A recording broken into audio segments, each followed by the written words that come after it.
You're listening to Cards to the Moon, a podcast about trading cards from both a collector and investor perspective.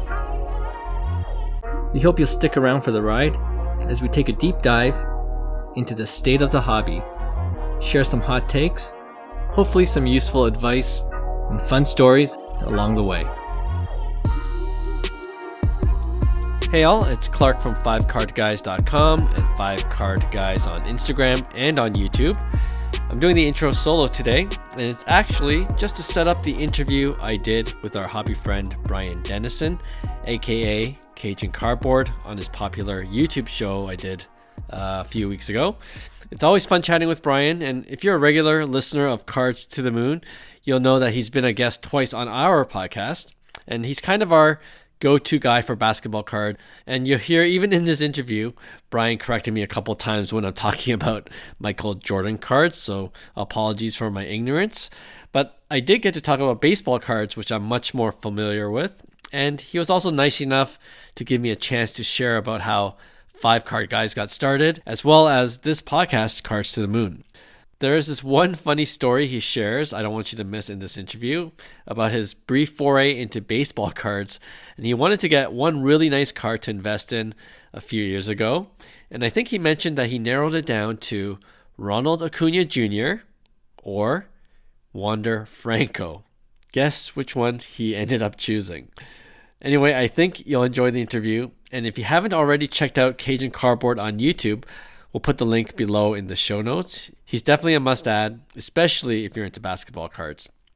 Okay, without further ado, enjoy the conversation. And since this is going to air on Christmas Eve on our podcast, just want to wish all of you guys a Merry Christmas. Hope you all get a ton of wax as gifts so you can rip with your loved ones over the holidays. We'll talk soon.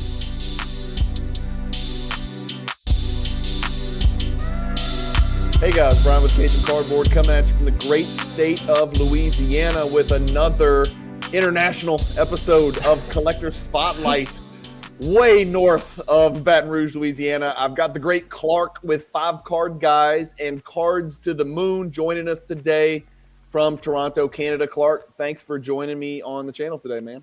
Of course, always a pleasure, and I love watching your YouTube videos. It's a must watch every episode you drop. So I'm glad to be on. And myself, this is a treat. Well, this will be your favorite one. This is going to be a good one. This is going to be a good one. But before I get started, what's the temperature like right now in Toronto?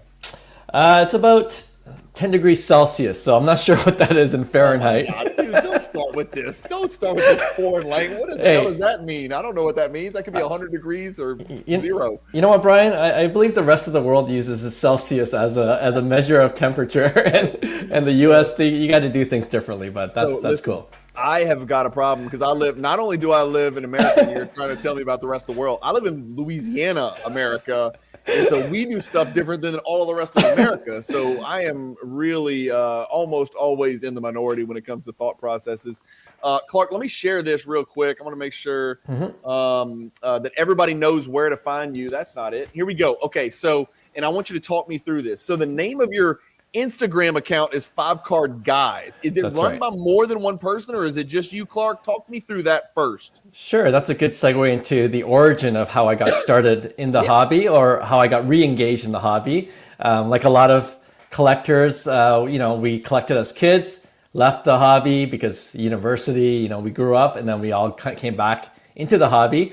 And I came back into the hobby with 4 of my friends, hence 4 + 1, 5Card Guys. And we thought it was funny because it sounds like 5 guys. You guys have 5 guys. We have 5 guys. Okay. That is something we do have in common. Yes, unfortunately, It's like 100 yards off screen over here to the right. It's way too close to me. So you frequent it often. Okay, that's good. But that's how we came up with 5Card Guys as kind of a little joke. But we started as a website, and we still have the website out, 5cardguys.com. I started to just write about cards and things I found things I liked in the hobby, and just different rookie cards, and then that kind of we got into social media. Fast forward to where we are now. I'm pretty much the only guy in 5Card Guys. The other 4, they got other interests, like a lot of people do. But guys. They're not just card guys. They're just guys. Yeah. They're just 5 guys. Yeah, no, or 4 guys now, and now I'm the only one remaining. But like a lot of people in the hobby, yourself included, we're just obsessed with the hobby, and I couldn't escape it. So I love still being in it. I love everything that's going on in it and learning more about the hobby, how it's evolving. So to answer your initial question, 5 card guys started off with 5 guys, but now it's just me. And that's where we are. Okay, now we know. Okay, because I was wondering, I was like, is this like a fund, like a hedge fund, where like you guys like combine your cards and y'all are like trying to take over the world with 5 of y'all? I was like, this is not fair. I got to bid against 5 guys. I was like, I just So okay, now we're clear. Funny story though. Like the reason why we started off with 5 guys is because when we got back into the hobby, we realized that hobby boxes aren't as cheap as they were when we were teenagers. And we're like, maybe we can pool our money together. So we weren't a hedge fund. We're just poor kids or poor adults that actually we weren't poor. We had disposable income like a lot of us that came back in the hobby, but we don't want to spend $300-$400 on one box ourselves. So let's split the cost. We'll see what happens. And then, fast forward now, it's like, I'm paying 2 hobby boxes at a time, just ripping like crazy. But yeah, you do like I know you're the 5 card guys now, but you do a podcast called Cards to the Moon, and I know for sure that because I've been on your show a couple of times. It's not just you there, because I was I had a lot of people. It was fun. It was really good. Yeah, it was a good show, and we had a blast. Tell me about Cards to the Moon. Tell me about the podcast. Before we get into we're going to talk about your PC and what you think and all kinds of hobby questions. I'm going to be throwing them at you and grilling you. But tell me about Cards to the Moon, because I think this is something. Look, man, I don't listen to very much stuff out there. I do listen to Cards to the Moon. I enjoy it, and Appreciate it. I will be fair. When y'all get to the baseball and the Bowman's, Chrome, and all this crap, I fast forward it. Okay, I'm just being honest. Yeah, but I love listening to you guys because you do have a really thought-provoking way of approaching the hobby. You ask some really good questions, like why. You ask the why question a lot, and I think that's something that that everybody can learn from. Cards to the Moon's a great podcast to check out. Tell me about that, just generally speaking. I appreciate that, Brian. Yeah, no, so I have 2 co-hosts for the podcast. His name's Hyung, and the other's John. And when I got back into the hobby with the original 4 guys, when they started to leave, you just meet other collectors as well within within your own city. And I actually knew Hyung and John from like church softball leagues like 10, 15 years ago. And then we all just kind of reconnected because of sports cards. And it's funny. Yeah, it's funny how we just came together. And then, like we're doing now, we just started talking about sports cards, while at work, after work, on our chat groups. And then the 3 of us decided, hey, why don't we just record all the things we're talking about? And just as you were saying, a lot of the questions were like, why is this happening? And what's the next product? And should we rip? And is it worth it? And all these other questions that come from just talking sports cards in general. And so we just pressed the record button. And the 3 of us, we just developed a good rapport. And we called it Cards to the Moon. And we're in season 4 now. We're just about to wrap up season 4. And Bryan, you've been so kind to be on our pod twice. Yeah. We don't have a lot of repeat guests, so you're an exclusive company. That's right. But that's how kind of Cards to the Moon started. And we've been just doing it every week, every Tuesday. And then we added a Friday show every other Friday. And, the thing about the hobby is there's always news. There's always things happening in the hobby, news. Right? Yeah. So you as a content creator would know this much better as well, that there's no shortage of things to talk about, whether it's just the hobby in general or whether specifically, like for you, mostly basketball cards. For us, we focus a lot on baseball cards, but we focus just generally on the industry as well. And that's why we have a segment every week called Hobby Headlines, because there's something in the news and we just... Yeah, every week now, right? It's almost like every other day these days, especially with Fanatics coming on board. They seem to be doing a lot of things. But yeah, we just kind of give our take on what's happening in the industry, our just opinion, and we just do it in a conversational way. So that's kind of our podcast in a nutshell. y'all all have relatively calm demeanors. Like you're like the exact opposite of me. You're thoughtful, you're reserved, you're like your voice is melodic, and I'm just some Cajun dude down in Louisiana screaming at the screen. We're just It was an awesome blend when I came on your show. It was like it mixed. You would think oil and water, but no, it was like perfect. Perfect compliment, and we're just Canadian. That's how we talk to each other. That's right. Just throw an A after everything every once in a while, and then you're good. So true. Yeah. All right. So tell me, just so people have some perspective when we start talking about your collection and what you like and what you don't like, tell me just real quick, and we're not going to go through the whole backstory, right? Because we only got a limited time, but I want to know, when did you come back in? When did the 5-card guys come back in and decide, hey, we're going to mess around with this and check this out? Great question. I think it's been about 7 or 8 years. So it's been about 2 years, 3 years before the pandemic hit, and we're just kind of, it was almost like I almost happenstance ran across a blog by some other guy about sports cards. And then it got me thinking, I'm like, oh yeah, I haven't thought about sports cards in years and years. And then, it's one of those things where you just go down the rabbit hole. You're reading this article, then they have a link to another article. Then you see that there's a Reddit subforum, and you're like, okay, now I'm on the blowout cards forum page. And then you're just kind of like, just learning more about the hobby as it is now. And so that's about 7 or 8 years ago. And then, once, the pandemic hit, everything kind of like just blew up, right? Yeah. It's difficult to explain for somebody who wasn't in the hobby pre and post pandemic. Like if you're only post pandemic, it's just too difficult to explain because that's right. It's almost like another world. I laugh about it. Just thinking about it. There's some very fond memories and some very despicable, sad memories, about people's behavior and just general stuff in the hobby. Of course. Did you bring anything back when you came back? Did you have any inventory? Did you have cards? Did you have stuff? Did you go back? Like, did you have crap in your parents' closet and stuff? I mean, talk to me about your foundation, right? What was your foundation when you came back in around 2017, 2018? Yeah, no, I mean, like a lot of people that we've interviewed on our podcast, parents' closet, parents' basement, junk wax era, they're all worthless. But then, I grew up in the era of Todd Van Poppel when I thought the Oakland A's pitcher was going to make us rich. Yes. Scott Erickson from the Twins. Yeah. So Frank Thomas even, and these are good players, but we're collecting in the junk wax era. So, it was just a rough time in terms of hoping to make money off of cards, right? Yeah. So that was kind of my collection. And I had like a, couple boxes worth. My parents were glad to give it back to me. Now that I have my own house, my own family, they're like, can you get this junk out of our garage and just keep it at your place? So I have it in my basement now, and I look at it upon it fondly. But that's kind of what I got into. And then you start doing research, and I'm like, wow, these there's like higher end cards that I'm really naturally gravitating towards. And like I said earlier, we have more disposable income because we have 9-to-5 jobs, and you're just spending that money, that disposable part of the income on these higher end cards. So that's what when I got back into it, I kind of switched over to mid and high end cards, and it wasn't that I was make this mistake again, right? We're not going to buy this pop 12,000 Todd Van Poppel, exactly, or Taylor or Greg Jeffries or whatever the hell, pick whatever flop prospect you can think of. You know what I mean? Yeah. So I learned from my mistakes for sure. So yeah, that's kind of where I started when I got back into the hobby.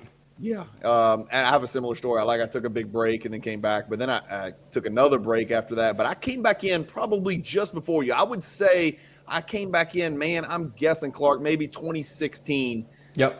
If I had to guess, because I remember at the time, I thought at the time, I was like, 2016 stuff's too expensive. Yeah. I love this 2014 rookie class. I think it was like Wiggins and Embiid and maybe I'm trying to remember who else was in there, but I was like, this rookie class is going to be awesome. Wiggins is going to be great.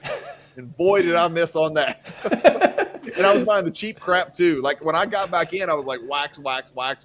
Yeah. And then I started looking at what was left out. I was like, what did I just buy? What am I doing here? And eventually I meandered and wandered and matriculated my way back to Michael Jordan stuff in the 90s. So I'm okay now. I found the light, right? I just followed the light. Amazing. Collector or investor, how would you break your collection down? How would you break your perspective down and your purpose in the hobby? If you got 100%, how would you split that 100% up between collector and investor? Yeah, no, that's you know what, I would almost, if I look at my bank account and see what how I've been spending my money, especially with sports cards, I would say about 85% is investing, just looking to flip short, mid, long term, to tell you the truth. What's short? What's short term? So like prospecting in the season and then flipping to see if 8 months, 6 months, something within like a year. that. Yeah. Within a year, for sure. Yeah. And then you build up. Hopefully, you make some good flips, and then I like to reinvest some of that into more GOAT type players or players that have the potential to be like really elite, right? So the Luka Doncic, young guys that I just feel like just can't miss at this point. Giannis, those kind of players. Yeah, Clark, it's funny because like what you're talking about right now is like I made the mistake when I came back in, my radar, and I'm basketball only, and I know you're talking about baseball and basketball and all the other sports, but like I'm basketball only. But I made the mistake of thinking, well, you used to be able to do this. You used to be able to buy penny stocks. For instance, Anthony Simons is a great example. Yep. I was buying Anthony Simons silvers for $1, right? Right. And people are going to say like, well, there's millions of those. It's high pop. I'm like, that's right. But I'm in for $1. I graded for, at the time, 12. I'm in for 13. Those things got, to $300. Like that's a lot of money. Like it's a huge profit margin, especially when you buy hundreds and in my case, thousands of Anthony Simons. Right. But now I don't feel like you can do the penny stocks anymore because there's just no penny players. And the way the Panini and Fanatics calendar release is, people have seen all these players by the time Prism comes out.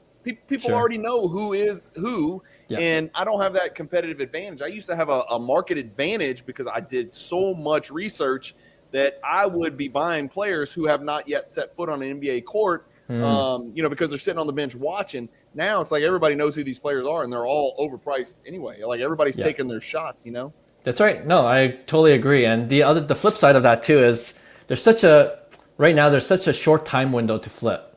If you buy and grade and you don't get the graded cards in time, that window where they just perform really well, that could last only a couple weeks, and then the prices go back down, and then you kind of lose on that. So it's a timing thing, and to your point, we talked about this on our pod too.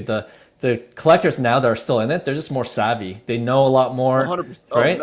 No question. Yeah. Yes. You lose that competitive edge for sure. Clark, how many, if you had to guess, like when you got back in 2017, by a multiplication factor, how many more people in the hobby today than in 2017? Ooh. I haven't really thought about that. That's on the fly.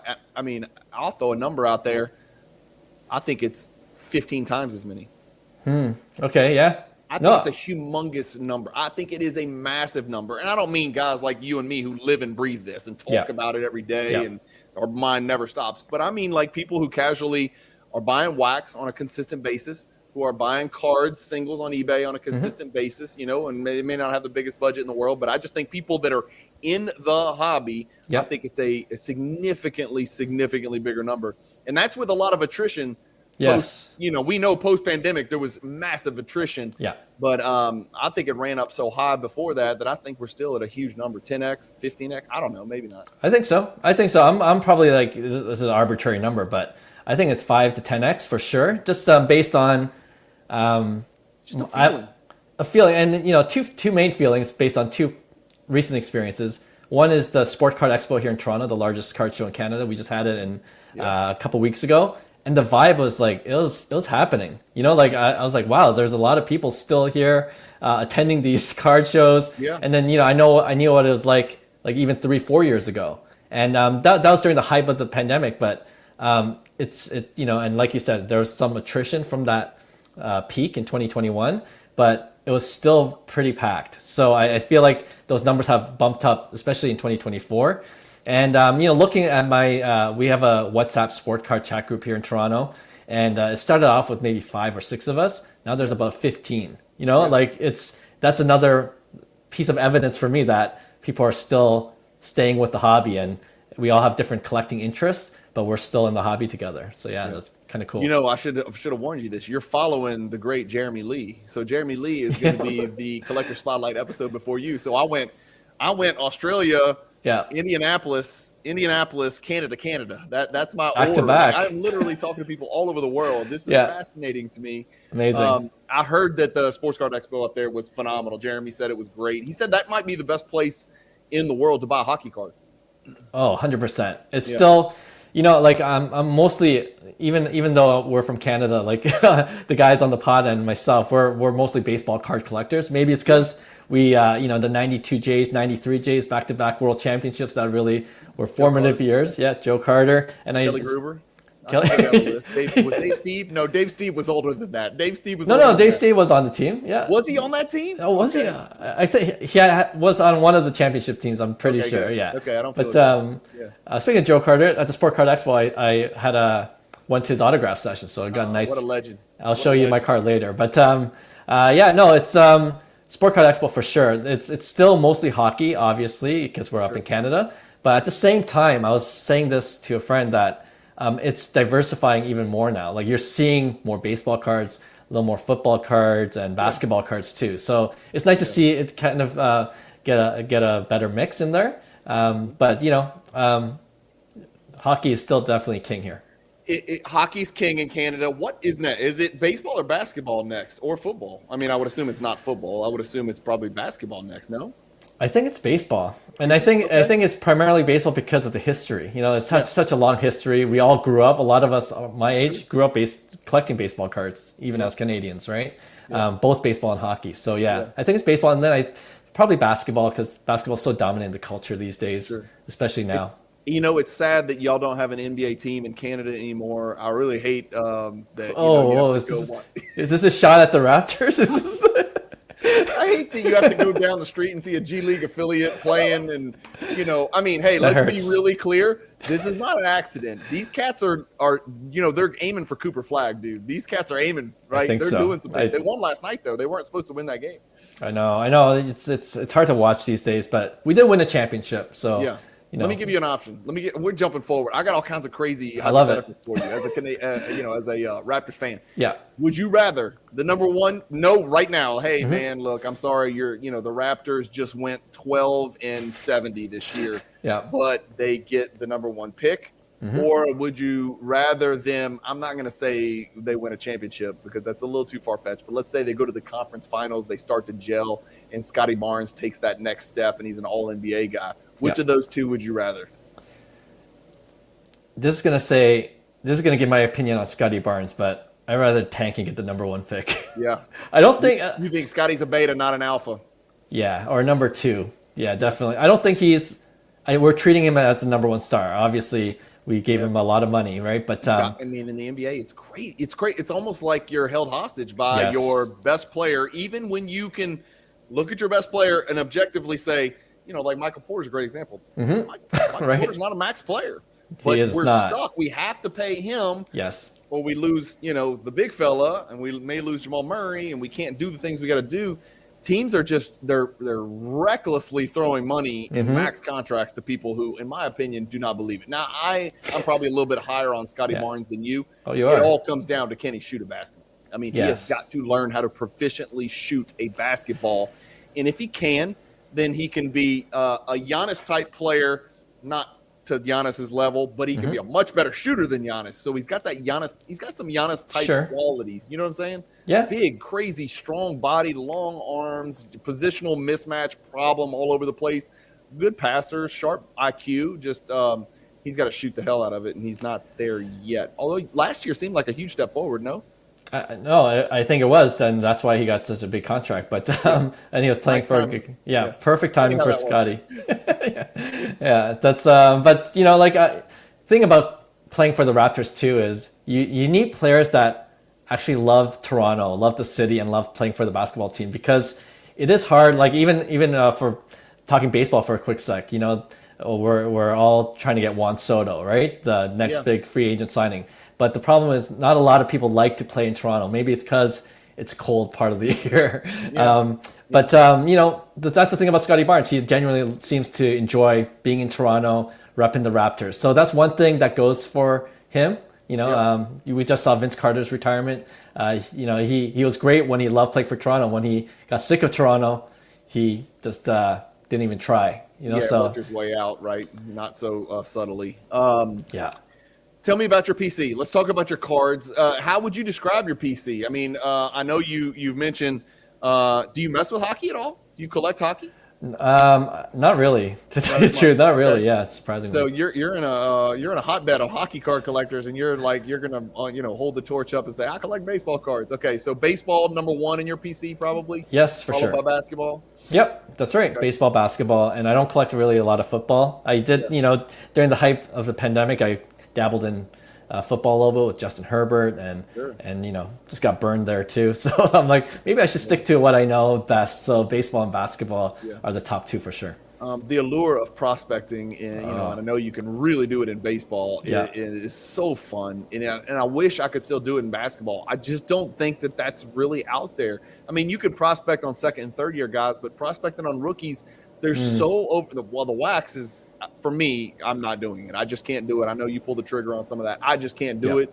And so, even target selecting prospects and trying to chase them down. Like I've got a list because I'm an avid fantasy basketball guy. I've got a list of 10 or 12 guys that I think can be the alpha, right? They may not be the next Giannis or Luka, but I think they can be the alpha. But when I go find the kind of cards that I want to look at, we're past the base prism, we're past the silvers. You got to go crazy now. You got to go golds, you got to go blacks, you got to go nebulas, you got to go, auto refractor, PSA 10 crap. It's just price prohibitive. There's too much risk and not enough reward to 100%. For basketball specifically. Do you feel baseball is easier than basketball from a price point standpoint? I think so. To scale, easier to get in and out. I mean. Yeah, I mean, the risk for baseball mostly is on whether the prospect actually lives up to his potential, right? Yeah. There's so many more prospects in baseball that, you can buy early and get prospects at a decent price, but the risk is that he won't even make it to the big leagues even. He may never play. I mean, he may not even make it to the big leagues. That's the risk in baseball. In basketball, if they're a top prospect, they can go from high school to the NBA now, right? Yeah. Or play 1 year of college. So it's a faster promotion, where baseball, you still need to do single, double, triple A. There's a system in place, and teams usually take their time with their prospects. Yeah. And I'd love to look at first round picks in the baseball draft and see what percentage of them have, let's say, 5-year careers. You know what I'm saying? Like in basketball, if you're a lottery pick, you're guaranteed to play 4. We know you're playing 4 no matter what, right? If you're a first round pick, you're playing 4 years. You got guaranteed contracts. But baseball is, it's just different. I know those are guaranteed contracts too, but they may be playing in, Tupelo or some little podunk town in Mississippi or Baton Rouge, Louisiana, or something like that. They may never even make it to the league. That's true. What percentage of first round picks actually have like 5-year Major League Baseball careers? That'd be a good stat to see. And I kind of did like a similar comparison where I did an IG reel maybe a year or two ago, and Bowman Draft, it was just where you can get the early prospect cards. Hear about it. Yeah. Bowman Draft. They have the cover guys, right? So it's like these young guys never touched the big leagues yet, but they're the hyped prospects. Sure. And I did a reel where it's like it just went through each year for the last 5, 6, 7 years of the cover guys, and then see where they are now. And some of them are still not in the big leagues. Do you know what I mean? So it kind of shows you it's hard to play baseball on a professional level. Yeah. So my story, I'll tell it very quickly. I have bought one baseball card in the last 24 years. Okay. So the baseball cards that I bought before, I was buying 90 Donruss, 90 Leaf, and I was trying to pull Frank Thomas's and all that crap. Yeah. And then no baseball, right? I came back in, I'm basketball only. I was like, you know what? I'm going to jump in on this. The money was flowing, man. This was post-pandemic. I had some money to sprinkle. I was like, I need a reason to watch baseball. I've got a really good friend here in town. He's a banker friend of mine. All he does is baseball. He's like, you should buy a prospect. And I was like, all right, well, I got to choose between, it was Wander Franco and Acuna. And I was like, well, at the time, it was like, whatever, man. 50-50 is what. I have no idea. Nobody really knew one or the other.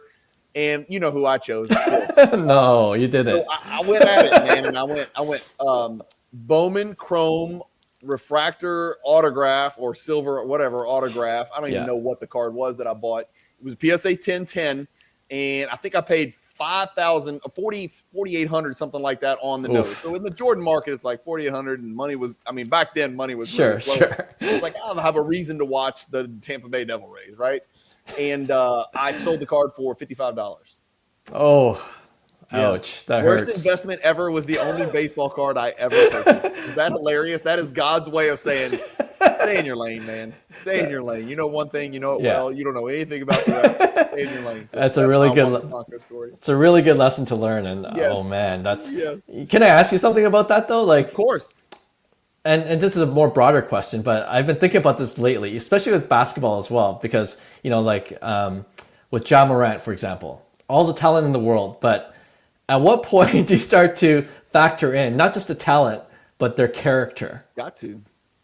But the thing is, they keep that hidden. They do such a good job of promoting these guys. Right. You'll see Ja Morant signing autographs for kids and giving teddy bears to little girls in the crowd, and being nice to an usher. And then he's punching a kid in the face at his house, and then he's threatening somebody with a gun, and he's in a car with a bunch of other guys with guns. And now he's recording himself with a gun after he's already been caught with a gun. It's like, yes, dude. They put such a lavish display on, and I think those marketing teams do such a good job of shielding those guys. Until they get caught, and then everybody turns tail and runs. I don't even want to tell you how many Kevin Porter Jr. cards I have in this office right now. It's a frightening number, and he was otherworldly talented, and he's still, he's back with the Clippers, but his ceiling is not the same as it was before. Right. But man, I don't know. I was just wondering. Yeah.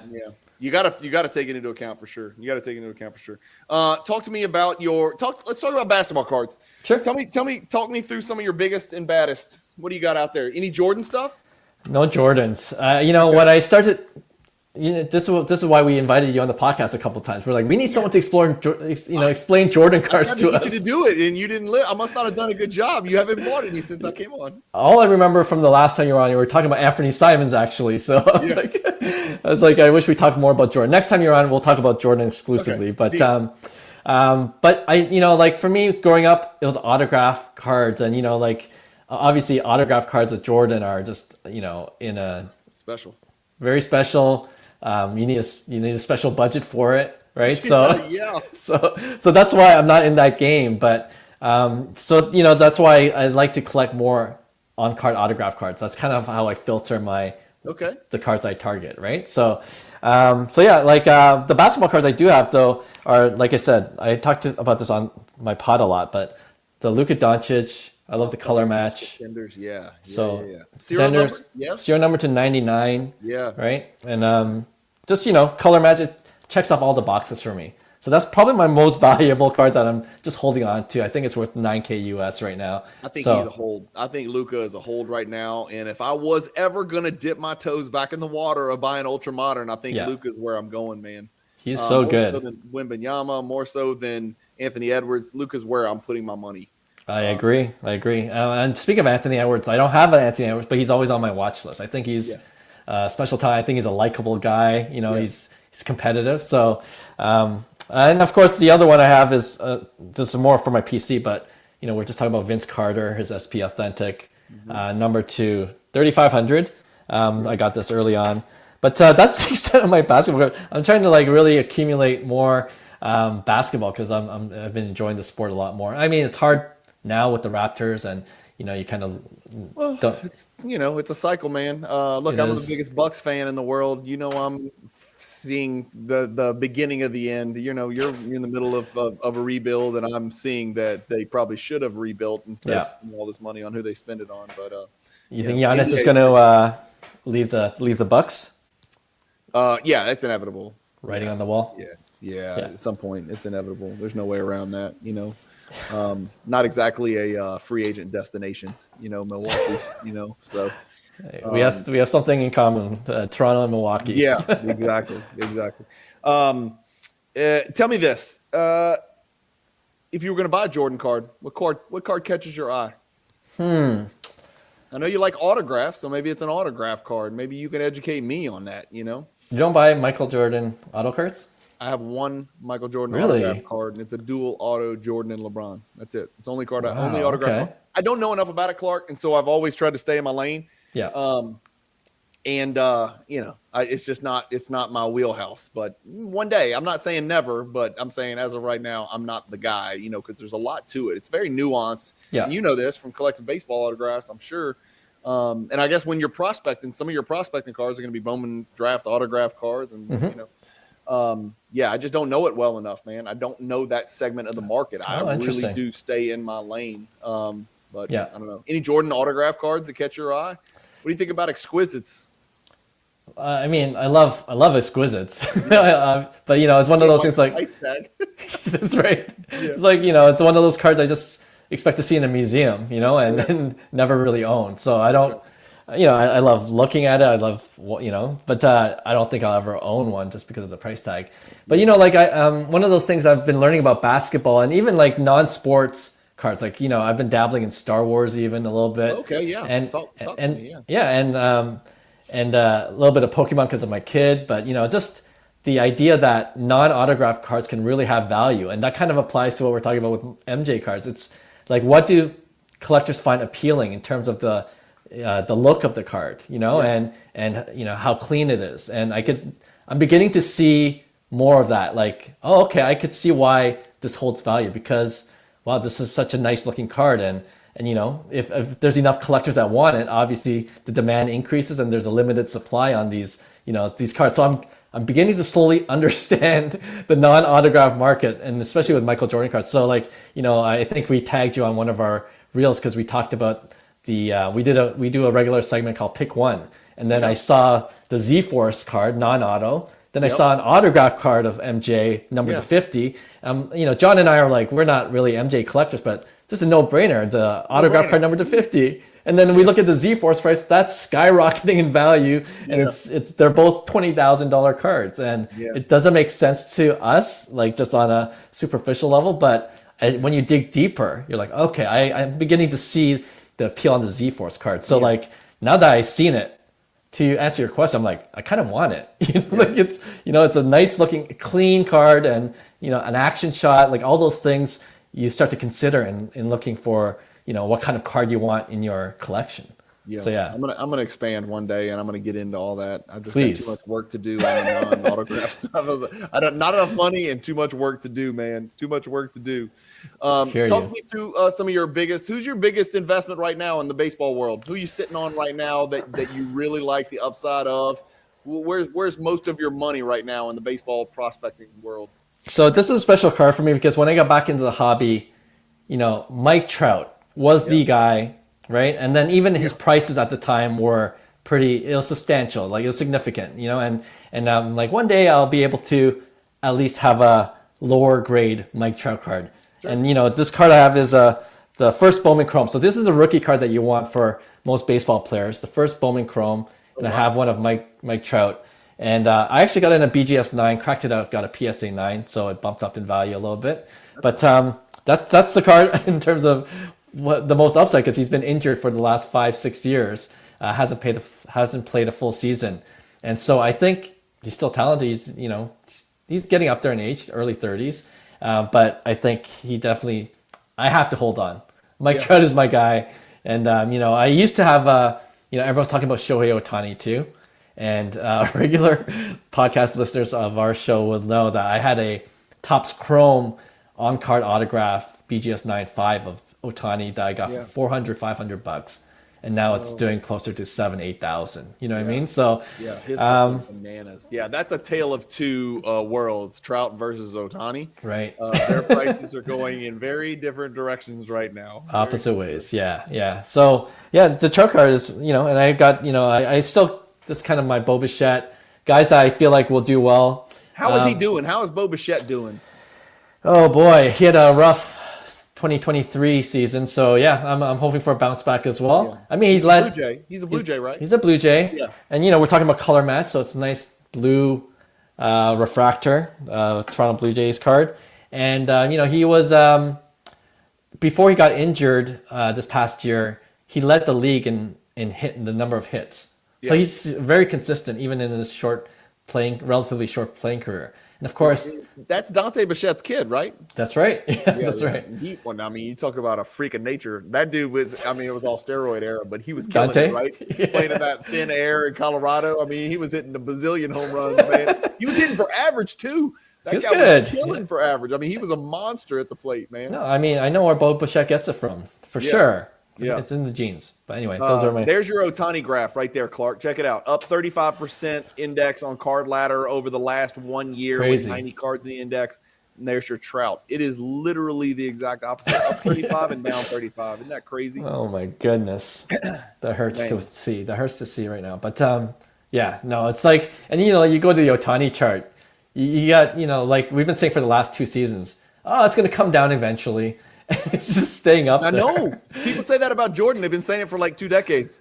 You know what? Yeah, that's so like the same lesson applies for me for Ohtani and Jordan. It's like at a certain point you got to just accept that these guys are at another level in the hobby, and I think if you want one, we just gotta pay for it at this point. But explain this to me. How is this possible? This card right here. How is this a $900 card? It's popped 4,365. See, in basketball, that would be like a $70 card.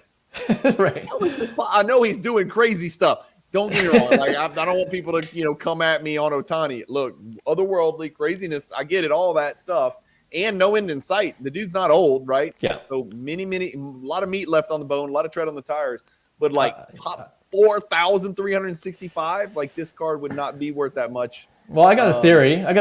Tell me, please. So when you look at the high-end Ohtani cards, it's just unreachable for the majority of the hobby, right? But then there's Ohtani fever, so you want an Ohtani card, a nice one, even though it's base, and that one you just showed me before, 4,000. Like these days, is 4,000 a big number? You see like 20,000 pop counts for some of these other paper product cards, right? So it's all relative, and I think people that love Ohtani can see that card and like, I guess this is the only nice one I can afford. Yeah. Right? I want a 10. I got to have a 10, right? I can't take a 9. God forbid. That's right. I can't take a 9. That's right. So. And grading is another thing we could talk about. But I think the same applies for MJ. Like, what's this, Fleer 86 PSA 1 or 2 cards go for? I'm sure they're higher pop counts, right? Yeah. Fair enough. So that's kind of parallel. That's fine. You just compared Ohtani to Jordan. That's okay. We're going to keep recording. I'm going to keep recording. Hey. Normally, I would ask people to exit now, and we would turn off the video. That's fine. Ohtani's the new Jordan. 10, 20 years. We'll see. We'll see. Yeah. I saw a stat the other day where it was like comparing Ohtani's first X number of games, and it was literally almost identical to Babe Ruth. All the I saw that. Yeah. The pitching and the hitting. Did you see that stat? Yes, and I was like, oh my God. Like it was within a 1% margin either direction on every stat. Really similar. Hitting and pitching. It was after a certain number of games. I can't remember. Yeah. But I was like, holy crap. Because, Babe Ruth was just like not even a real person. Like he's like a legend, right? He's like Will Chamberlain. It's like that guy's not even real. Babe Ruth was hitting more home runs than the other teams in the league combined. All their players. It's just crazy stuff that you hear. What about the PSA set registry? You don't mess with that. You're not a set collector. No, me neither. What about vaulting? Do you vault anything or you keep it all up there in Toronto? We keep it. I personally keep it up here in Toronto. Yeah. But vaulting is something I'm always exploring. You know why? Because as international collectors, i.e., outside of the U.S., it's just pricey to ship anything across border. Yeah. So the appeal of vaulting is there for us, especially here in Canada, especially for people around the world, especially for investor types like those that want to flip. And I was explaining this to a friend. I'm like, like the appeal of vaulting, especially being a collector here in Canada, it's if you're going to flip, like, you don't need to hold the card, unless it's for your PC, then sure. But yeah, the vaulting thing, I think as it becomes more popular, I wouldn't rule out for me starting to vault some of the bigger cards that I acquire. Sure. Yeah. So from an investor perspective, to me, it seems like a no-brainer. It's like, why even bring those costs into play, especially if you're not going to hold it forever. If you're not the touchy-feely guy, right? The guy that's got to touch his cards. Yeah. Investors usually aren't, right? Why not use the vault as a conduit? When you avoid some sales taxes, it's ease of use, ease of liquidation. True. That's what I like the most about it is when I change my mind and I decide, it's time to go in a different direction. I got 18 cards. I just listed them, and it took me a minute and a half. That's it. I just moved them over to the next weekly auction on Fanatics. It's over. That's it. I'm done. Yeah, convenient. Wait for the money to hit your account and hope for the best. Yeah. What about Wemby? What do you think about Wemby? Your thoughts in a nutshell on Victor Wembanyama, not the investment, the player. I think he's the real deal. Like I'm all, when he first came in the league, the main concern, I'm sure for a lot of people, were Weight. weight and injury. Yeah, like it's all related, right? Yeah. And seems like he's gaining muscle. Seems like he's building muscle, and he went through a full year without getting injured. He jumps. That's you always get nervous when they jump, and then the way they land, if they land on someone's foot, like freak accidents like that. Yeah. But I'm buying the hype. Yeah. It's to the point where I'm all in. Yeah, I don't. Are I you? don't, Hey, zero cards. I'm all okay, in. you're all in as a player. Got Yes. you. Because actually the last time you were on our podcast, we asked you about Wembanyama because the hype was getting unreal. And I don't know if you still stick by it. I think you'd still do, but you mentioned that him going to the Spurs was the worst thing that could happen to Wemby. Yeah, I hated it, and you're seeing why, because they suck and they're trying to suck, and that's one thing I didn't want to see. I was thinking if he went to a team, and at the time I think the other option we were talking about maybe Houston is an option. Now listen, you put that dude on Houston right now. Do you know how that team would be an immediate top 4 team in the West? Yeah, immediate, man. They would be incredible. I just said no to San Antonio. Because it's just crappy for the collecting community. It's just the worst place to be. One of the worst places, no offense, but it is. It doesn't exactly pop. And then it was just devoid of talent. And people came at me like, "Oh, Devin Vassell and Keldon Johnson." I'm like, dude, these guys are rotation guys, man. There is no star power in that city playing with him right now, other than a fading star in Chris Paul, and he's obviously a shadow of what he used to be. I just wanted to see him around a bunch of other young guys, even in Detroit. Imagine if he was next to Cade Cunningham and they were growing together. That would be fun to watch. Penny all over again, Yeah, that would be incredible. And there was a bunch of other options of places he could have gone, and I just thought San Antonio was the last place that I personally wanted him to go. No offense to San Antonio, it's great. Yeah, sure. And Popovich, keep him out of trouble and all that, but it doesn't sound like the kid's going to ever get into trouble. He wants to be one of the greatest ever. I think he will be, man. I really do. I think we're looking at somebody who could be one of the 10, 15 greatest players that ever played. Yeah, no, I was convinced even more of that when I saw him in the Olympics. Like his character's there. Speaking of character and his competitive edge, it's you want to see that in a superstar player for sure. Yeah, and he's doing it as a child. I mean, the guy. I mean, look, he's young. I don't know how much he weighs. Whatever they say, they're probably lying. But he could certainly put on 35 more pounds and become one of the. I know this is going to sound weird. Dangerous. He's still going to be rail thin. Yeah. He would be one of the heaviest players in the league. Like if he puts on 35 pounds, he'd probably be 280, Sure. That's a big dude. I mean, that's a big – I know he's tall and it's stretched out, but, 280 is 280, man. If you've got a 6'5 guy trying to guard him, 280 is 280. Unstoppable. Unstoppable, yeah. Yeah, unstoppable, man, especially if his shot's going. I gave you $20,000 tomorrow. Where are you putting your money? Invest it for me. Who are you putting it in? You going to diversify it like a – soft ass baby, or are you gonna go all in? You're gonna go balls to the wall, go all in on somebody. Yeah, man. Now I feel sheepish saying I'm going to diversify, but after that, you can't diversify. You got to pick a player. You can pick any sport you want. You got to pick a player. Okay. 20,000 on a player. Any sport? Any sport, man. Sure thing. You could take a sure thing, or you could say, you know what? Let's roll the dice. I'm going high risk, high reward. You know what? I'm not saying this because doesn't have to be a rookie, Clark. Could be. Yeah, no. That's what I'm saying. I'm not saying this because I'm speaking to you. Yeah. I would dabble in on MJ at that point if I had the $20,000. I feel like I need to have at least one nice one in my collection. Yeah, 20 is a good one. Yeah, yes, or you can go 2 10s or 4 5s. I mean, I think all those are good plays. Yeah, I would. I think I would. And we talked about Z-Force. I don't know if I go all in on the Z-Force for $20,000, but maybe get 2 or 3 nice MJ cards. Yeah, that would be fun. I wish somebody would give me $20,000. I'd go buy. I know which 3 I'd buy. I got a checklist of the ones I still need. I'd go get them.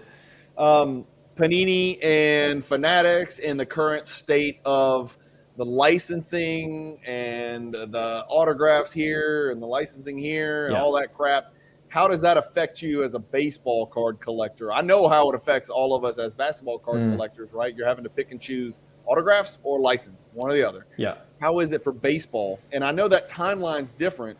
Talk me through that. Sure. Well, I mean, with baseball, Fanatics just acquired Topps, which is the number one brand in baseball, right? So there wasn't, it's always licensed, right, in baseball. So we don't have that kind of No confusion and issues with baseball cards. So it's more about like what they're doing with, the brand. Like there's something called Topps Now, the equivalent of Panini Instant cards, Seen them, yep. right? And I think what they're doing with that is pretty interesting, and I kind of like it. It is becoming more of a lotto pick in terms of they take great moments in sports, and a lot of us sports card collectors love sports in general as well. So they take these sports moments and they create these cards, limited run on some of these cards, and then they say if you buy these base cards, which are $10 each, you can get a one-on-one autographed inscription card by that player. Randomly inserted into it. So a lot of people are just buying it, hoping to get that one-of-one autograph. Yes, exactly like the lotto, right? So I like, I know there's a lot of complaints about it, but I don't mind it. If I'm going to get one to commemorate a moment that I like, or if I'm willing to gamble at $10 a ticket, really, then that adds a little bit of excitement to it. So that's one thing that's kind of being debated in the baseball card community, like whether that's a good thing for the hobby or not. Is there worth to the base? Like, that's print to demand, right? So if we order 1.5 million of them, they're going to print 1.5 million of the base, right? It's the inserts, and the serial numbered inserts, that's the rare stuff. Short prints. I mean, is there any value to the cards, the base cards?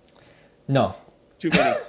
Way too many. It really is a lottery. We're looking at 100,000s printed for the main. For cards that are like the Otani 50/50, that's hundreds of thousands printed of base cards. And there are short print cards besides the one-of-one. Sure. The short prints do have value, a few $100. But, when there's hundreds of thousands printed, it's still, Well, it's not. How different is that than opening a pack of Prism? I promise you, there's 100,000 Luka Doncic based Prism cards. Great point. You know what I mean? It's really not that different. Great point. The cards you're getting. You know what I'm saying? Yep. I agree. Yeah, it's interesting. I mean, there's gamblers are going to gamble, man, whether they're opening wax or whether they're buying it that way. And I got no problem with it because, look, I feel that itch all the time, and I'll go buy a soccer box. That's what I do. When I feel the itch, Clark, I go buy a box of soccer. It's 1/8 of the price of my basketball card product. Got you. Yeah. And I'm a huge soccer fan, and I collect soccer, but not to the extent of basketball. Sure. But, it's fun to rip. The price is juicy when it comes to soccer compared to basketball. Yeah. 2026 Topps Chrome basketball licensed. That is a real thing. That is one day that's going to be huge. We're still 2 years away. That's going to be a real thing. Yeah. And I am frightened to ask this question. This is going to be harder than how much has the hobby grown since the pandemic question. What do you think a box of licensed 2026 Topps Chrome hobby is going to cost? It's going to cost a lot. It's going to cost a ton. I mean, we got just the way you're talking about it. Like, you're not the only one talking about it this way. That's how much I love the original Topps Chrome. Like, I might just licensed, money. Right. I might pledge some kind of asset and go figure out a way to buy a case just to relive 1996, 97, 98. Listen, I mean, I bought a Topps Chrome basketball unlicensed. I know I saw one of your recent episodes. You should never admit that. You should never admit that. I saw your disdain for it, but this is my point. I bought one because I bought into the hype of the Topps Chrome basketball brand, even without the license. So now you're talking about adding a license to it. I'm interested at $1,000. Like, that's crazy, right? But no, it's not easy. Dude, I'm telling you, the secondary market, when that hits it depends on who the rookie class is. Sure. And I'm trying to think. I think that's going to be. I think there's a kid, AJ DeBanza is a kid that people are talking about throughout America that might be, generational. I think it's Cooper Flag and then it's DeBanza. They might be in the same class, but I think it's Cooper Flag then DeBanza. He would be in 2026, right? Because Flag will be 2025. Yeah. What do you think about Wemby cards that year? The Topps Chrome brand with the license. I asked this question the other day, and I was like, what would you rather have? A 2026 gold serial number to 50 Wembanyama? Yeah. Or a rookie unlicensed That's gold? the question. Yeah. And I'm like, I think he's going to have a second rookie year, Clark. I think it's going to be treated like a second rookie year. I'll tell you this: everybody who's got one that's trying to sell it is going to call it. What are they going to call it? The true rookie. Right. They're going to say his true Topps Chrome Gold rookie. They're just going to lie. Every eBay listing is going to get taken down because everyone's going to say rookie, right? It's the MJ rookie controversy again. The star versus the flair, right? Look, no? Star people can find you in Canada and murder you for saying that. But remember, Star was licensed. So that's the right. Yeah, they will literally come find you in droves. My bad. A big horde of them and kill you in Canada. So watch what you say about Star. Trust me, I've got some experience with this. I need a witness protection program now. But that's right. But yeah, baseball collector. I don't know anything about basketball cards. But that's we've kind of discussed this on our pod too. What do you think? I think there's only one card from the Topps Chrome rookie year that I really want. I think that's going to have value. Is the prom pose. We call it the prom pose, where he's kind of holding the basketball and looking back. Yeah. I think that's the only one that's going to, because it looks nice even without the license. Yep. Unlicensed, being an unlicensed card, and everything else I think will just drop in value. So I think that's the only card really, right? Yeah. So, but yeah, it'll be interesting. Like I don't know how the second or third year card with the license, if that'll be treated as a rookie or not. Man. Because he does have rookie prisms. I mean, he has Panini rookie prisms, and so I guess you've got this compare and contrast. I mean, you're comparing. Licensed prism colors, and there's like 80 of them, right, or whatever, versus unlicensed rookie autographs, and those aren't exactly limited. There's quite a few Wemby rookie autograph cards. What did you think about the Mercury product? Did you ever mess with that at all? Like look into it or kind of inspect it? Yeah, we did a show on that, and it seems like a cash grab, to tell you the truth. Cash grab. Is it a trend or is it a one-off because it was Wembanyama? Are we going to see a Mercury Cooper Flag crap next year? I don't think so. So. I think if anything, the Topps Mercury brand will extend beyond basketball. Like for special elite players, they might do one for baseball if there's a hype prospect or a star, or for any other sport really. Football, I could see Topps doing that, but not limiting it to baseball. Well, here's my take on the Mercury. There's only, I personally, the impression that I get, and again, I'm just one man, I feel like it did not work. Like, I don't think it's nearly as well received as people suspected it would be. Yeah. And it's probably evidenced by prices going down for all but very few of the cards and why 100%. prices going well down. Yeah. I think it would have worked but for the license. I think it's the only reason it didn't work. I think people would have ate it up like candy if there was a license card in there. I think they would have, man. Yeah. No, for sure. I could see that. What's your favorite thing about the hobby? 2024, November 19th. What's your favorite thing about the hobby? What's the one thing that, like, if it was going to get taken away, you're like, no, I got to have this. This has got to stay. It's my favorite thing. This might sound a little bit cliche, but maybe it's because, why I'm in the hobby still is that I'm creating content for the hobby. Just like, like researching, like connecting with different collectors, and then just talking about it on the podcast or writing about it on the blog or just posting it on social media. Like this community is one of those things that if it all went away, it's kind of, I feel like there will be a void. I'm like, oh, what do I do with all my time now? Yeah. I spend so much of it now on just being in the hobby and not just collecting cards, but just interacting with different people on social media. And it's crazy, with the internet, it's global, right? Like it's crazy that sometimes I kind of tell my wife, I'm like, it's crazy that I'm having this interview even with you. You're in Louisiana and I'm in Toronto, and we could chat like this about sports cards. And otherwise, without the hobby, we would have our paths would have never crossed, right? Yeah. So I think that's kind of, if you take a step back and see the perspective of where we are in the hobby. Granted. Yes, 100%. The world has shrunk so much, Clark. We take it for granted. I mean, we were having to show up at a card show to buy cards or go to a card shop in the 90s when we were trying to get, Frank Thomas or Juan Gonzalez reverse negatives. Yeah. Now here we are, and you could live in New Orleans, Louisiana, and it wouldn't change our relationship at all. I would. 100%. I can talk to you anytime I want to. I can't tell you how many times I'm like, look at this this is my friend. I just had a guy on from Australia. Yeah. We couldn't figure out what time zone. We didn't understand like what time is it going to be there when it's this time here, and trying to schedule it.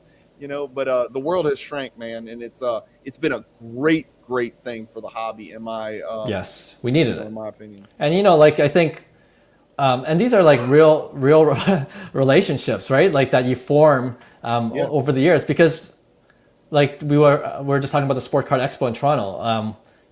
We actually talked with Jeremy Lee because he had a booth set up there, and we went to Fanatics Fest in New York City, and a lot of people that we connected just through Instagram or on other social media platforms. When we saw them, it was like, oh, just like friends meeting, and in reality, it's the first time meeting ever in person, and it's not awkward. I know, like one of my best friends, a couple of my best friends, I've only seen them twice in my life in person. But if you ask me, like, who are your best friends? I'm like, well, it's these three guys, No, it's for fascinating. sure. And Cards does that, man. And it's, it's an everyday, I don't know, it's only electronic communication through an IG message or whatever. But it is interesting. The first person that I think of to share my thoughts is this guy over here, and he lives in another state. Right. What's one thing you'd take away? What the worst thing about the hobby? One thing you wish would just go away? We already know, you're on the record. You hate the star card. So that's one. No, don't put that on the record. I'll edit this out. No, seriously though, what's one thing? This just really gets me. I just wish this would completely go away. From a product side of things, it's really small and nitpicky, and I don't really like sticker autos. Like I know that's what. Fine. That's a great answer, dude. I agree. Yeah, it's I'd rather have the Fanatics take the time to reach out to the athletes and have them sign on cards, and just I know they appeal sticker autos too, so you can throw out more product out there, right? But but on a more serious note, it's creating content in the hobby on the internet.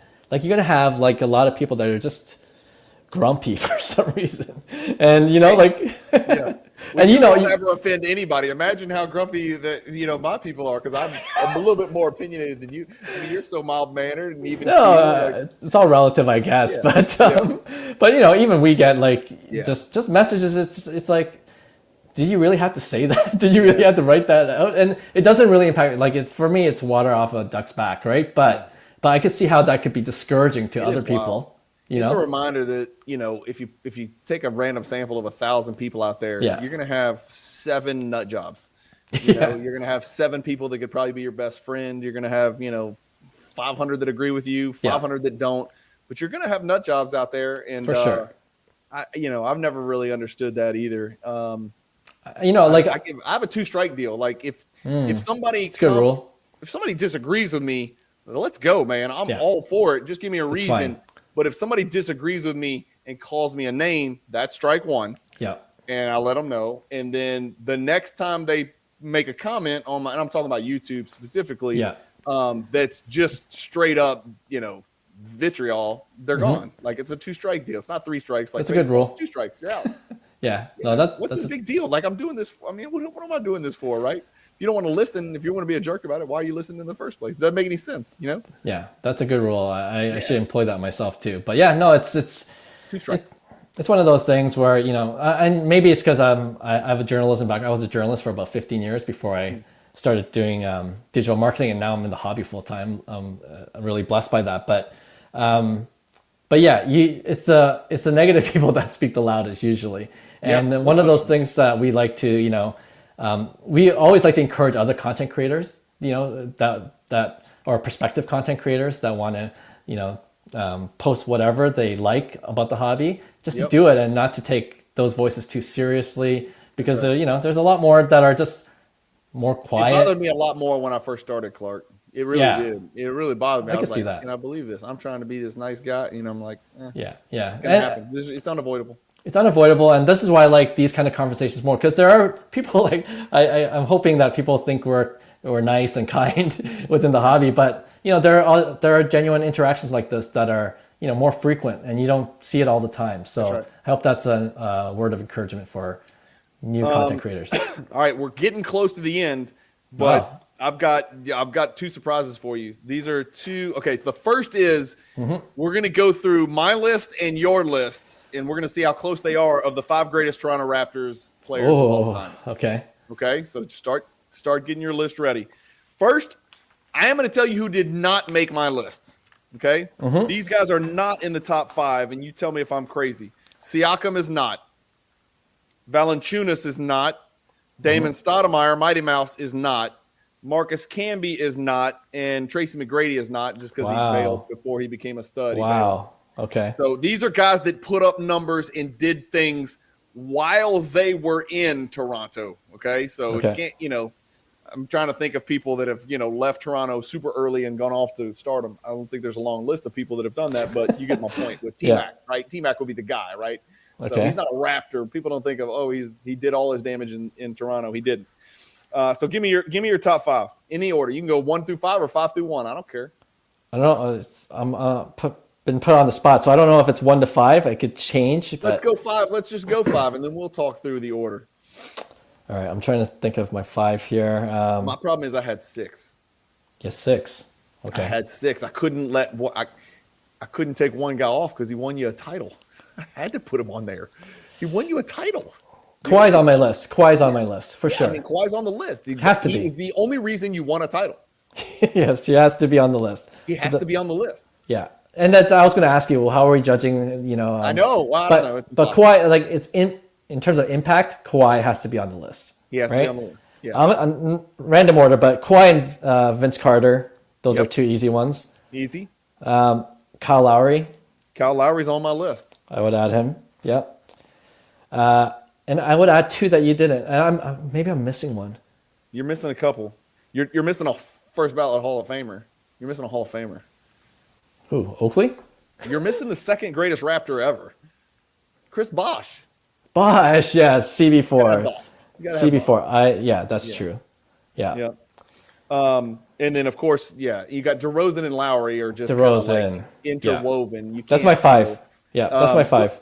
The tricky part, the hard part was Lowry and Marc Gasol. And Lowry was there longer. Marc Gasol was really good, man. Marc Gasol was really good. And he was Defensive Player of the Year. It's true. He's pretty good. I don't know. Lowry was there forever. Yeah, no, Lowry over Gasol for sure. But Gasol was better than me. Yeah. Yeah. But that's my list. And I had to put Kawhi in there, even though he was only there for a little bus stop. I'm gonna get my ring and then bounce. That's right. You don't think Scotty Barnes is in that list, apparently. No. Barnes is kind of, Now watch what I do. I'm stealing something that I heard on a Cards to the Moon podcast. Okay. Y'all called it 5 Hobby Joys. Yes. Okay, we're doing it. So you explain what this is, and then I'm going to give you my 5 things. Explain to the people what it is that y'all do, and this is another reason you need to listen to Cards to the Moon podcast. Yeah, so we've done this a couple of times, and it's like, we would say we'll give a list of usually 5 things, and it has a theme. And the Hobby Joys is, it could be anything from, I think John thought of these ones, ripping a pack, or small things like that, right? And seeing a color refractor when you start spreading the cards, and you're like, oh, we hit a color, that kind of feeling, like, that's what we mean by Hobby Joy. So top 5 things like that. And here's the trick: is that I'm not giving you all 5 at once. We're going one. Oh, blind rankings. Yes. You gotta slot them, right? Yeah. So that's gonna be hard. You don't know what's coming next. So the order that I deliver these, it could be very deceitful. It could be. So that's right. That's a blind ranking segment. Yeah, exactly. That's a blind ranking. So we're blind ranking these. You got to slot them 1 through 5. You ready? Yes. You get an email from PSA that says your grades are available. 4. I say 4, but it could be 5. It could be terrible. I think great anxiety. It gives me great anxiety. 4, I think 4, and then it's also like with the bigger cards. I usually go express, so I know I'm going to get it tomorrow, or you know what I mean. So, I'm bulk. I'm poor folk down here, man. I'm always bulk, so it's like, God damn, it's been 6 weeks finally. Yeah. All right, that's at 4. Grades are available. Yeah. You're on the walk. You just got out of your car. You're walking up to a big card show. You're walking up to the Sports Card Expo up there in Canada. That feeling. You haven't been on the showroom floor yet. You're about to walk in. You hear it. You see hundreds of people walking with you. Yeah. Cool feeling, man. I love it. I loved it way more when I had more cards to sell and flip. I liquidate a lot of them because, everything's come down in price and I just want to liquidate and I'm looking to buy more. So these days I put that healthy 3 for sure. Yeah, just meeting people at the shows. That's kind of why I like going. Staring at an unopened wax box that's yours. You're about to open it. Sitting there, it's ready to open. I know where this is going to be way up there on your list. It's always one. I love it. The optimism, the hope that you get of getting a big hit. Dude, you don't know what's coming down the pike here, man. I'm serious heat. I'm the most optimistic person. Yeah. You're about to hit record on a podcast for Cards of the Moon with your boys. You're about to hit the record button. You got your itineraries, out, and this is what you do now, man. This is your livelihood. This is what you do for a living. That's a good feeling, Yeah, I have 2 and 5 left. It can't be a 5. So yeah, that's got to be a 2. And I'm taking the risk. Whatever you come up with is apparently I like it the least. It's Scotty Barnes is a 10-time NBA MVP. This is number 5, and you're gonna hate yourself. You're really gonna regret this. You trapped me. This is a hobby joy because this person's gonna have cards. The Raptors. Somehow, I promise you, the Raptors somehow get the number 1 pick in next year's NBA draft. You blew it. This is why it's a fun game. You blew it. You led me with the record. You just hyped up the recording part of the podcast. I'm like, I'm gonna be like a jerk if I put that number 5. I see. See, this is why it's tricky. Blind rankings. This is how you play the game. It is very tricky. We probably should have put more time and effort into it. Now, I probably should not have been quite as deceptive in saving the best for last. That makes it kind of hard. You know what I mean? Yeah. Cool, man. Well, look, Clark, thank you for joining us, guys. Just a reminder. Let me scroll over here again or screen share again. Nope, that's not it. Nope, there it is. There we go. No, not Shohei. Go by Shohei. Go follow Clark. He's only one guy, but he was part of 5 Card Guys. Well, I don't know if we can amend that. You got too much goodwill and rapport and reputation built up. I'm keeping it. Yeah. He is 5 Card Guys on Instagram with a whopping 41,800 followers. He is 5 Card Guys, and Cards to the Moon is the name of his podcast. Mm-hmm. And Clark, you're on. I'm only a YouTube guy because my brain's too small, but you're everywhere, right? You're like, I know you're Spotify, and you're all over the place, all podcast platforms. You can find us anywhere. And a website, which I had no idea about this until 5 minutes before we got on. Is the website still active, and you're still updating, and you're still doing stuff on it? Yeah, for sure. Yeah, you could. A lot of it's podcast material as well, but yeah, you can go to our website, 5cardguys.com as well. That's awesome. It's well done. Did you put this together? Or you got somebody who did this for you? I did it myself. Yeah. You got some skills. All right, I'm gonna hit you up for my Cajun anytime. Website. Yeah, your price is too high. I can't afford that. No. For a friend.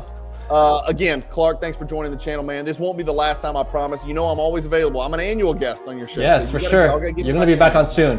Absolutely. Don't ask me about Wander Franco. It's too sad. No more talking about that. But I'm looking forward to it. Thank you again for joining. Hey, thanks for listening to Cards to the Moon. We'd really appreciate you subscribing to our podcast wherever you listen to your podcasts. And you can also connect with each of us on Instagram at 5cardguys, or you can follow Hyung at Integrity Sports Cards, or John at TradeU at Recess. You can also check us out at 5cardguys.com. Thanks again, and hope to connect soon.